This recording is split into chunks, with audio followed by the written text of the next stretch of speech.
आपका स्वागत है मेरे इस चैनल पर और आज हम एक्सप्लेन करने जा रहे हैं the lazy Prince becomes a genius chapter 14 और ये चैप्टर इस सीज़न का लास्ट चैप्टर होने वाला है। चैप्टर की शुरुआत में हमें विस्काउंट गैरन दिखाया जाता है जो कि अपने वाइस कैप्टन से माफ़ी मांगते हुए बोलता है, मैं उस समय अपने आप में नहीं था वाइस कैप्टन। जिस बात को सुनकर अपना वाइस कैप्टन बोलता है, तुम्हें क्या लगता है ऐसे नॉनसेंस एक्सक्यूजेस काम करेंगे? फिर विस्काउंट गैरन बोलता है, आपने नहीं देखा था वाइस कैप्टन, मैं उस डिमोनॉइड लेडी के कंट्रोल में था। हालांकि वैसे मैं अपने बेटे को बहुत ज़्यादा महत्व देता हूँ, लेकिन मैं ऐसे फुलिश काम नहीं कर सकता जिससे अपने कॉन्टिनेंट की शांति भंग हो। सचमुच अगर उस डिमोनॉइड ने मेरा ब्रेन वॉश नहीं किया होता। तभी अपने वाइस कैप्टन को दिखाया जाता है जो उसे गाली देते हुए बोलता है, देखो कितना झूठ बोल रहा है, जबकि वहाँ जितने भी लोग थे उन सभी को पता है कि अपने होशों में था, पर मेरे पास अभी कोई ठोस सबूत नहीं है, इसलिए मैं इसे कब्जे में नहीं ले सकता। फिर हमें विस्काउंट गैरन को मुस्कुराता हुआ दिखाया जाता है। सीन शिफ्ट होकर हमारे एरन पे दिखाया जाता है जो अपने बेड पर लेटा होता है। फिर वो उठता है और कहता है, वो जो सोर्ड थी वो मुझे पता है वो मेरे फैमिली के लिए नहीं थी, पर वो सोर्ड मुझे ऐसे लग रही थी जैसे कि मैं डिमोनॉइड्स को मारना ही चाहता हूँ। मुझे लगता है शायद वो बात उसी बंदे से रिलेटेड है, पर आखिरकार वो बंदा है कौन और वो इस दुनिया में कहाँ है? मैं तो इस बात को सोचकर बहुत ज़्यादा कंफ्यूज हो रहा हूँ। पर तभी बाहर से आवाज़ आती है कि यंग मास्टर, आपका कोई गेस्ट आया है। फिर हमें वो गेस्ट दिखाया जाता है जो और कोई नहीं अपना जैक होता है।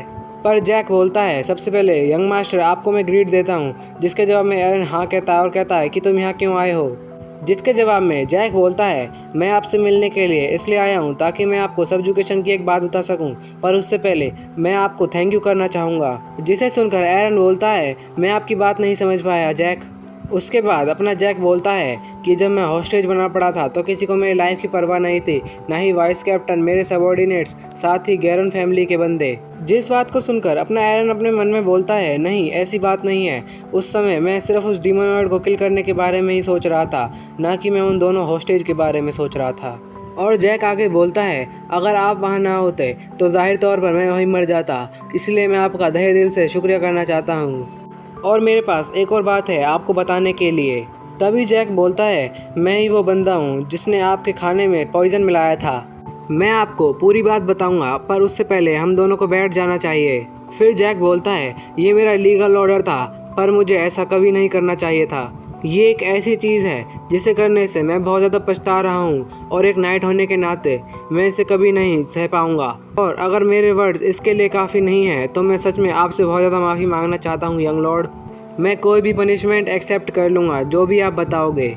जिसके जवाब में अपना एरन बोलता है, हालांकि मुझे पहले से ही इस पे संदेह था, पर यह सच निकला और मैं इसके बारे में बहुत ज़्यादा हैरान हूँ। फिर एरन खड़ा हो जाता है और बोलता है, मेरा कोई मूड नहीं है अभी कन्वर्सेशन करने का, तो इसीलिए प्लीज़ आप यहाँ से चले जाइए। जिसके जवाब में अपना जैक कुछ कहने ही वाला होता है, पर एरन उसे रोक कर बोलता है कि मैं इस बात को यूं ही नहीं जाने दूंगा, पर आप प्लीज़ यहाँ से चले जाइए क्योंकि मेरे सर में बहुत ज़्यादा दर्द हो रहा है। जिस बात को सुनकर जैक जाते जाते बोलता है, मैं कोई भी कॉस्ट पे करूँगा इस काम की भरपाई करने के लिए। जैक के जाने के बाद अपना एरन बिल्कुल शांत खड़ा होता है। तभी एक आवाज़ आती है जो बोलती है, कुछ भी बदलेगा नहीं अगर तुम ऐसी टेंशन लेते रहोगे तो। तभी एरन पीछे मुड़ता है जहां अपनी रूरू बैठी होती है और वो बोलती है, क्या तुम अब ठीक हो? उसके बाद एरन रूरू के पास जाता है और बोलता है, अब तक तुम कहाँ थी? मैं तुम्हारा बहुत ज़्यादा इंतजार कर रहा था। जिसे सुनकर अपनी रूरू बोलती है कि जैसा कि मैंने सोचा था, मेरे पास कोई राइट नहीं है कि तुमसे मिल सकूं। अगर मैं तुम्हें मिस्टिक आर्ट्स बहुत अच्छे तरीके से सिखाती तो तुम कभी भी अपनी फैमिली से 5 साल तक दूर नहीं रहते। रूरू की ऐसी बात सुनकर अपना एरन बोलता है मन में कि रूरू को लगता है कि उसकी सारी गलती है, लेकिन जो मिस्टिक आर्ट्स वाले वर्ल्ड में फंसा था वो उसकी गलती नहीं थी। रूरू आगे बोलती है, जो क्रिल थी वो बहुत ज़्यादा डिप्रेस हो चुकी थी, ये मेरी गलती थी, इसलिए मुझे माफ़ कर दो, सच में मैं बहुत ज़्यादा माफ़ी मांगती हूँ। रूरू की ऐसी बात सुनकर एरन उसकी तरफ हाथ बढ़ाते हुए बोलता है, रूरू तुमने कुछ गलत नहीं करा। और जब एरन अपना हाथ रूरू की तरफ लेकर जाता है तो रूरू बहुत ज़्यादा डर जाती है और वहाँ से तुरंत ही दूर हो जाती है।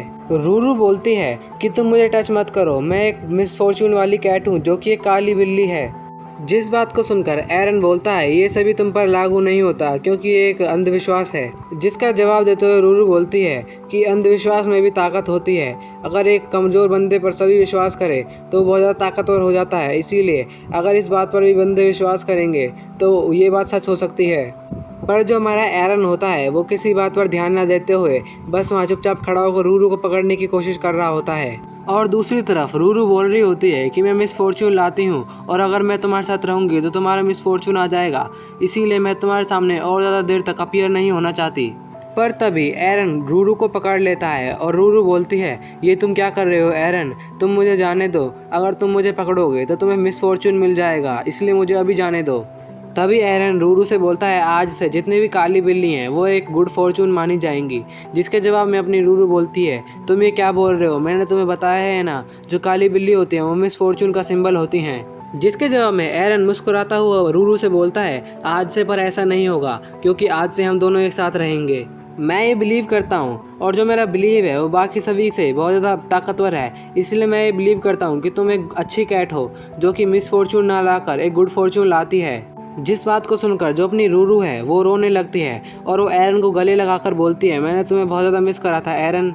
तो अगले सीन में हमें रूरू को एरन से बात करता दिखाया जाता है, जिसमें रूरू बोलती है, अच्छा ऐसा भी पॉसिबल है, हाँ मैंने ऐसा सोचा था, ये एक फैसिनेटिंग चीज़ है।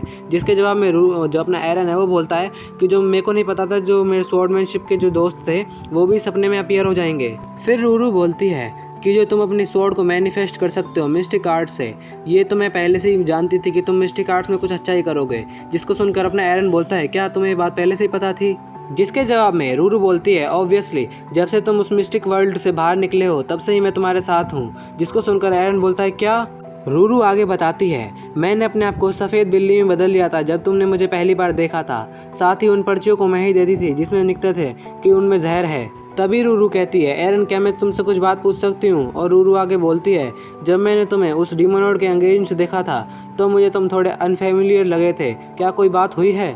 फिर एरन रूरू को सारी बात बता देता है। रूरू उसके बाद बोलती है, अच्छा ऐसी बात है जो तुम्हारे सपने में बंदा आता है उसके वजह से। तो एरन बोलता है कि मुझे लगता है शायद जो डिमोनॉइड्स हैं उनके प्रति इसकी बहुत ज़्यादा गहरी दुश्मनी है, या शायद वो डीमन से बहुत ज़्यादा नफरत करता है। तभी रूरू बोलती है, शायद वो 150 साल पहले का कोई बंदा होगा। जिसे सुनकर अपना एरन बोलता है, क्या 150 साल पहले का बंदा। रूरू बोलती है, हाँ, पर इससे कोई फ़र्क नहीं पड़ता कि वो बंदा क्या सोचता है या नहीं, इम्पोर्टेंट तो उस बंदे की विल है जो तुम्हारे हार्ट को और भी ज़्यादा फैला रही है। एरन बोलता है, हाँ हाँ ऐसी बात है। तभी रूरू बोलती है कि कभी कभी आप बहक सकते हो या फिर आप थकान के कारण अपनी स्वॉर्ड को रख सकते हो, पर आप वापस उसे और भी ज़्यादा अच्छे तरीके से पकड़ सकते हो, है ना। पर अगर तुम्हारे लिए वो बहुत ज़्यादा हार्ड होगा तो मैं तुम्हारी मदद करूंगी, क्योंकि मैंने पिछले 5 सालों से बहुत ज़्यादा ट्रेनिंग करी है जिससे मैं सुपर स्ट्रांग हो चुकी हूँ। जिसे देखकर अपना एरन बोलता है कि अरे रूरू तुम क्या कर रही हो, और हंसने लगता है। रूरू आगे बोलती है, देखो ये मेरी मसल कितनी ज़्यादा खतरनाक है ना। और अपने एरन मन में सोचता है, ये मेरे को बहुत ज़्यादा अच्छा लगता है जब मेरे रूरू मेरे साथ होती है तो, और जब मैं अकेला होता हूँ तो मैं बिल्कुल परेशान रहता हूँ, पर अगर कोई मेरे साथ ऐसा बंदा हो जो मेरे पर ट्रस्ट करे तो मैं बिल्कुल ठीक हो जाता हूँ। पर तभी अपने एरन का मुंह उतर जाता है और बोलता है, अगर मैं इस बारे में सोचूं तो मेरे पास काफ़ी सारे अनसॉल्व्ड बिजनेस हैं, मतलब काम हैं, और जैसे कि जो हेडमास्टर का वादा रहा और एलिया लिंडसे से जो मैंने वादे करे थे, साथ ही मैंने अपने दोस्तों को लगभग 5 साल से नहीं देखा है। मुझे बहुत ज़्यादा हैरानी होगी कि वो सभी अभी। अगले ही सीन में हमें अपना वाइस कैप्टन दिखाया जाता है जो इधर उधर चक्कर काट रहा होता है। तभी बोलता है कि ऐसा क्यों हो रहा है, जितने भी बाकी सभी फैमिली हैं वो विस्काउंट गैरन के साथ हैं, साथ ही उनकी बातों पर सहमत हैं। क्या किंगडम के खिलाफ इनके गैर कानूनी कार्यों को अनदेखा कर दिया जाएगा। अपने किंगडम साथ ही अपने कॉन्टिनेंट की शांति के लिए ऐसी कोई चीज़ को होना नहीं चाहिए। तभी बाहर से आवाज़ आती है, वाइस कैप्टन आपके पास कोई गेस्ट आया है। फिर वो बंदा आता है और कहता है, वाइस कैप्टन मैं आपसे कुछ कहना चाहता हूँ। अगले ही सीन में हमें खिड़की पर चाय का गिलास मारता हुआ दिखाया जाता है, जिसमें अपना विस्काउंट गैरन बोल रहा होता है, ये कैसी चाय थी, क्या तुम मुझे ऐसे ही कचरा वाली चाय पिलाना चाहते हो। जिसके जवाब में उसकी मेड माफ़ी मांगने लगती है, पर अपना विस्काउंट गैरन गुस्से में बोलता है, मैं तुम्हारी शक्ल भी देखना नहीं चाहता, इसलिए गेट आउट हो जाओ। और उसके जाने के बाद विस्काउंट बोलता है, मैंने उस सब्जुकेशन वाले काम को निपटा लिया है, पर क्या ये आखिरी चांस नहीं था हमारी फैमिली को कम बैक करने का। ये सब काम सिर्फ एरन पेरेरा की वजह से बिगड़े हैं। पर तभी बाहर से कोई नॉक करता है और अपना विस्काउंट बोलता है, मैंने तुमसे बोला था ना कि मैं आज किसी से नहीं मिलूंगा। विस्काउंट गैरन गुस्से में बोलता है, इस दरवाजे को खटखटाना बंद करो। तभी बाहर से आवाज़ आती है, मुझे लगता है तुम बहुत ज़्यादा अपसेट हो। और वो बंदा जो दरवाजे को खटखटा रहा होता है वो और कोई नहीं अपना वाइस कैप्टन होता है, और वो बोलता है, मैं अपनी जो कॉन्वर्सेशन थी उसे समाप्त करने आया हूँ। जिसके जवाब में गैरन बोलता है, मुझे बिलीव नहीं होता कि उस बारे में बात करने के लिए और कुछ बचा है। पर तभी अपना वाइस कैप्टन बोलता है, मैं इसके बारे में और ज़्यादा कहना नहीं चाहता, इसीलिए मैं तुम्हें तुरंत बताता हूँ। अपना वाइस कैप्टन कहता है कि मैंने सुना है कि सब्जुकेशन के समय बहुत ज़्यादा बुरी शेमलेस चीज़ें हुई थी, मैंने सुना है कि तुमने मतलब गैरन फैमिली ने एरन पेरेरा के खाने में जहर मिलाया है। जिसे सुनकर अपना विस्काउंट गैरन कहता है, क्या ये तुम क्या कह रहे हो? क्या तुम बिना सबूतों के मुझे पकड़ने के लिए आए हो? मेरी दिमाग खराब मत करो और निकल जाओ मेरे स्टेट से।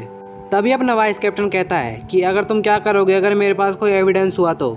अपने वाइस कैप्टन की बात सुनकर जो विस्काउंट गैरन होता है वो कहता है, ऐसी यूजलेस चीज़ों को कहना बंद करो और यहाँ से निकल जाओ। पर तभी अपना वाइस कैप्टन कहता है, ये इस बात का विटनेस है, जिसे देखकर अपना विस्काउंट गैरन बिल्कुल हैरान हो जाता है। हमें पता लगता है वो अपना जैक होता है और वो बोलता है कि इसने हमें सब चीज़ें बता दी हैं और ये अपनी पनिशमेंट मांग रहा है। जिसे सुनकर जो अपना विस्काउंट है वो बोलता है, ये इम्पॉसिबल है, इस जैक ने ये सारी चीज़ें खुद ही करी होंगी। फिर अपना वाइस कैप्टन जैक से बोलता है, जैक इन्हें जितना भी सच है वो सब बता दो अभी। जिस बात को सुनकर अपना विस्काउंट गैरन घबरा जाता है और अपना जैक बोलता है, आप अंत तक अप्रिय रहे। तभी विस्काउंट जैक को गाली देते हुए बोलता है कि तुम आखिरकार तुम मेरे साथ ऐसा कैसे कर सकते हो। फिर अपना वाइस कैप्टन बोलता है, मैं ऑफिशियली किंगडम से रिक्वेस्ट करूंगा कि वो इस बारे में इन्वेस्टिगेशन करें। अगर सर जैक स्वीट अगर गलत बोल रहे हैं तो आपको इन्वेस्टिगेशन के साथ ही छोड़ दिया जाएगा, पर अगर ये बात सच है तो आप अपने गुनाहों को मान लीजिए, वरना जो भी आपकी सारी चीज़ें हैं वो सभी आप खो दोगे।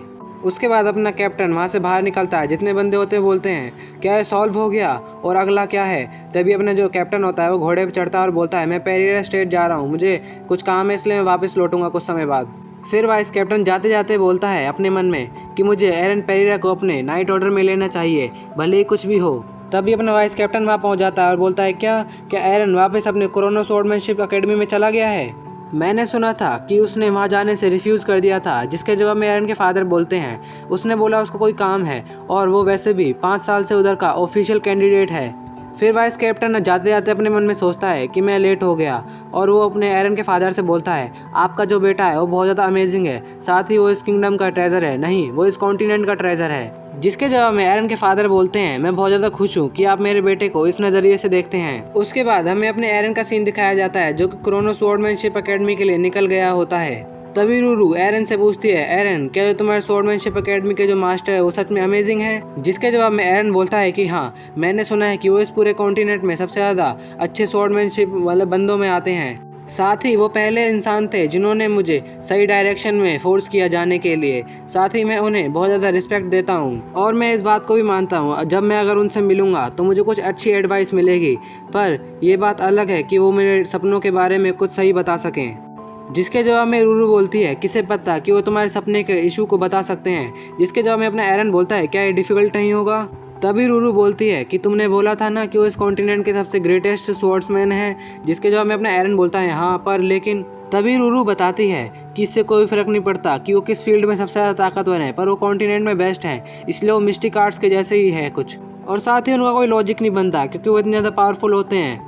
पर तभी रूरू बोलती है, रुको, क्या मैं तुम्हारे मिस्टिक आर्ट्स की मास्टर हूँ? जिसके जवाब में अपना एरन बोलता है, हाँ तुम दूसरे मास्टर हो। जिसे सुनकर रूरू बहुत ज़्यादा खुश हो जाती है और कहते हैं, मैं बहुत ज़्यादा एक्साइटेड हूँ। फिर जो रूरू होती है वो एरन के कंधे से उतर के बोलती है कि हमें अपनी ट्रिप के लिए प्रिपरेशन कर लेनी चाहिए। और उसी के साथ रूरू के आसपास बहुत ज़्यादा फॉग आ जाता है जो कि पर्पल कलर का होता है। उसके बाद हमें रूरू के कपड़े दिखाए जाते हैं जो कि बिल्कुल एक काउबॉय के तरह लग रही होती है। और वो बोलती है, तुम्हें क्या लगता है एरन, मैं अब बिल्कुल तैयार हूँ ना? तो अपना एरन बोलता है, हाँ तुम बहुत ज़्यादा कूल हो। उसके बाद रूरू अपनी स्वॉर्ड को निकाल के कहती है कि क्रोनो स्वॉर्ड्समैन अकेडमी, अब हम आ रहे हैं और एक शक्तिशाली स्वॉर्ड्समैन अपने रास्ते में है। फिर जो अपनी रूरू है वो एरन से बोलती है कि वैसे मैं ऐसे कपड़े नहीं पहनती, पर जब मैं बहुत ज़्यादा एक्साइटेड होती हूँ तो मैं ऐसे पहन लेती हूँ। जिसे देखकर अपना एरन अपने मन में बोलता है, शायद मैं इस पूरे सफ़र में बोर नहीं होऊंगा। और इसी के साथ जो हमारा सीज़न है ये एंड होता है और अगली वीडियो कुछ समय बाद आएगी, तो इसलिए बाय।